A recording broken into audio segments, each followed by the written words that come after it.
वो लोग जो सिर्फ अपने मुकदमात, ज़ाती मफादात के लिए टीवी की स्क्रीन पर आना चाहते हैं, नज़र आते हैं, वोटर्स का इस्तेमाल करें, जबकि उनके अपने हल्के के लोग बेमौत मारे जा रहे हों, उसमें किसकी गलती हो सकती है? आप बताएं। किसी की गलती नहीं है। इसमें सबसे बड़ी गलती है हमारी, मेरी, आपकी, हमारी, कि हम ऐसे लोगों को मुंतखब करते हैं। इस पर मुझे एक नज़म याद आ गई, सुनिए ज़रा।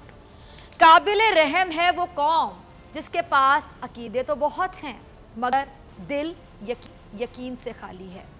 काबिले रहम है वो कौम जो ऐसे कपड़े पहनती है जिसके लिए कपास उस कौम के अपने खेतों ने पैदा नहीं की है। और काबिले रहम है वो कौम जो बातें बनाने वाले को, धने फाते को अपना अंदाता समझ लेती है।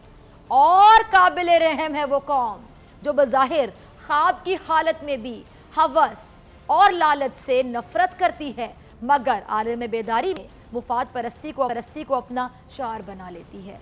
काबिल रहम है वो कौम जो जनाजों के जुलूस के सिवा कहीं और अपनी आवाज़ बुलंद नहीं करती और माजी की यादों के सिवा उसके पास फ़ख्र करने का कोई सामान नहीं होता।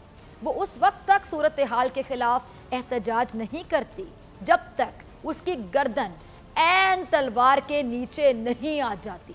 और काबिल रहम है वो कौम जिसके नाम नेहात सियासतदान लूमड़ियों की तरह मकार और धोखेबाज हों और जिसके दानिश्वर महज शोबदाबाज और मदारी हों। और यकीनन काबिल रहम है वो कौम जो अपने नए हुक्मरान को ढोल बजाकर खुशामदीद कहती है और जब वो इक़्तिदार से महरूम हो तो उन पर आवाज़ें कसने लगती है। सब्सक्राइब करें और बेल दबाएं ताकि कोई खबर रह न जाए।